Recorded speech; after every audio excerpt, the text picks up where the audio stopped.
नमस्कार दोस्तों। गणगौर का त्योहार होली के दूसरे दिन दुलंडी से शुरू हो जाता है। घर की कुंवारी कन्याएं एवं विवाहित महिलाएं ईसर जी के रूप में भोलेनाथ की और गणगौर यानी गौरा के रूप में पार्वती जी की पूजा करती हैं।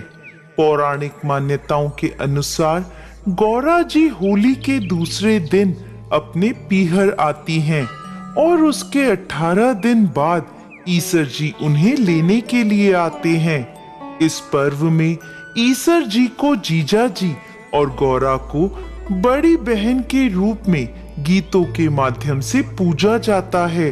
घर की कुंवारी कन्याएं मनपसंद वर पाने के लिए और विवाहित स्त्रियां अखंड सौभाग्य, अपने पीहर की और ससुराल की समृद्धि की कामना के लिए गणगौर की पूजा करती हैं और उससे हर वर्ष फिर से आने का आग्रह करती हैं।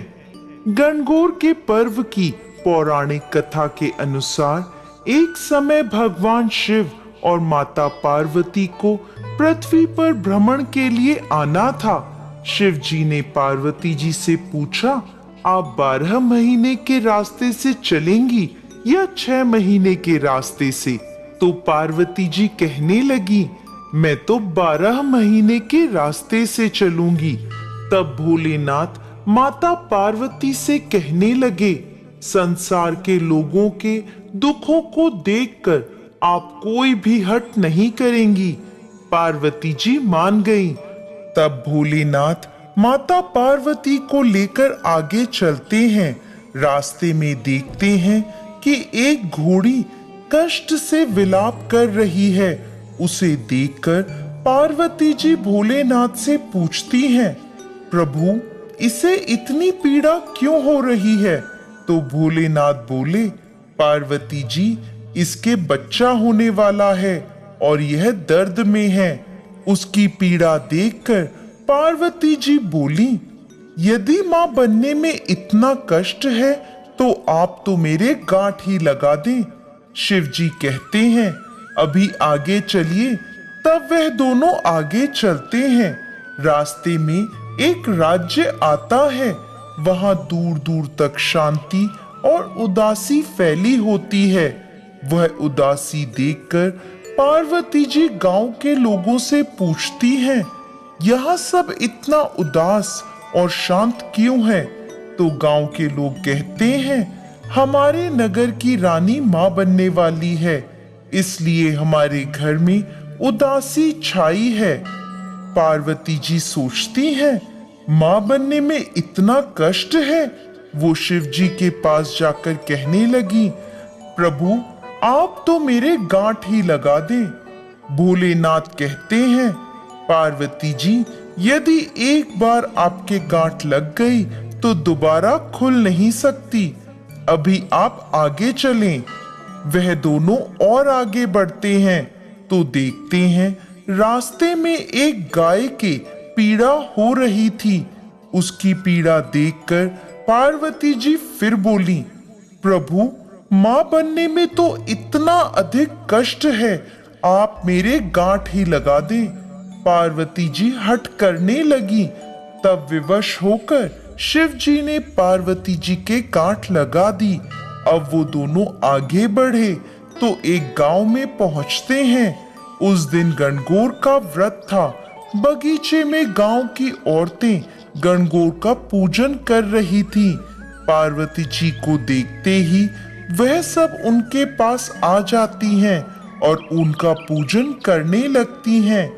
इस पर खुश होकर पार्वती जी उन सबको सुहाग बांट देती हैं। जब शिव जी वहां पहुंचते हैं तो देखते हैं कि पार्वती जी फूल और पत्तों से ढकी हुई हैं। शिव जी उन्हें बाहर निकालते हैं। इतने में कुछ ही देर में वहां ब्राह्मण और बढ़ियों की औरतें आती हैं जो पकवान बनाकर 16 श्रृंगार करने के बाद पूजा करने आई थी, जिसके कारण उन्हें पूजा करने में दोपहर हो जाती है। वो भी पार्वती जी को देखकर उनकी पूजा करने लगती हैं। पार्वती जी उनसे भी खुश हो जाती हैं। परंतु जब सुहाग बांटने की बारी आती है तो भोलेनाथ कहते हैं, पार्वती जी आप तो सारा सुहाग पहले ही बांट चुकी हैं, अब इन्हें क्या देंगी? तब पार्वती जी ने अपनी छोटी उंगली से मेहंदी, मांग से सिंदूर, आंखों के कोरों से काजल निकाला और उसे एक कोरे कलशे में घोलकर उन औरतों को छींटा मारा। इस तरह उन सभी को सुहाग देकर वो आगे बढ़ते हैं। चलते चलते वह दोनों पार्वती जी के पीहर पहुंचते हैं। वहां सब उनकी खूब आवभगत करते हैं, खूब पकवान बनाए जाते हैं और भोलेनाथ पूरा भोजन खत्म कर देते हैं। अब पार्वती जी क्या खाएं? तो वह बथुए का साग खाकर पानी पी लेती हैं। दोपहर में जब वह विश्राम करने लगते हैं तो भोलेनाथ पार्वती जी से पूछते हैं, आपने भोजन कर लिया? पार्वती जी कहने लगी, जी हाँ, जो आपने खाया वही मैंने भी खा लिया। पार्वती जी के सो जाने पर भोलेनाथ उनकी नाभि का ढक्कन खोलकर देखते हैं कि पार्वती जी ने क्या खाया। तो उनके पेट में बथुए का साग और पानी दिखता है। पार्वती जी के जागने पर भोलेनाथ उनसे कहते हैं, पार्वती आपने हमसे झूठ बोला था, आपने तो बथुआ और पानी पिया है। तब पार्वती जी उनसे हठ करती हैं, प्रभु एक महिला के पेट में उसके पीहर और ससुराल का राज छुपा होता है। कुछ ऐसा कीजिए कि आज के बाद कोई भी किसी की नाभि का ढक्कन उठाकर देख ना सके कि उसके पेट में क्या है।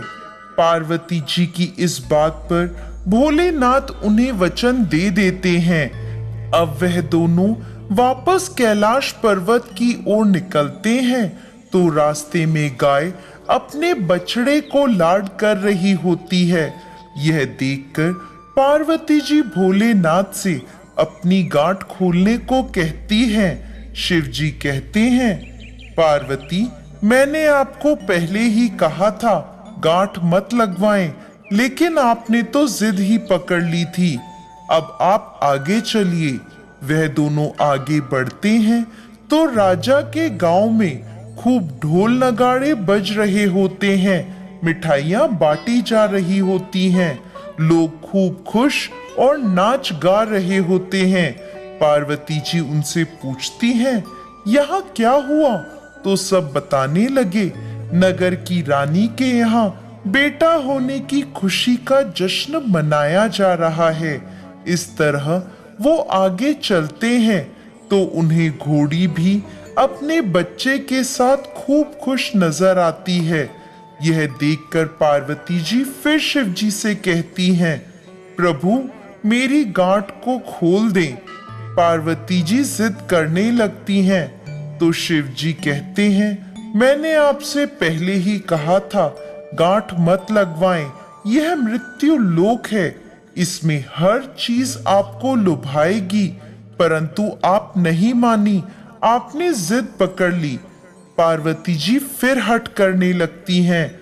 शिव जी उनकी गांठ खोल देते हैं और वह दोनों कैलाश पर्वत पर पहुंच जाते हैं।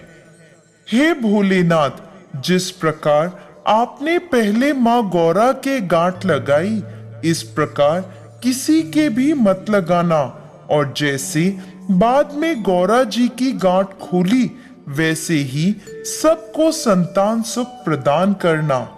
जय भोलेनाथ, जय माता पार्वती।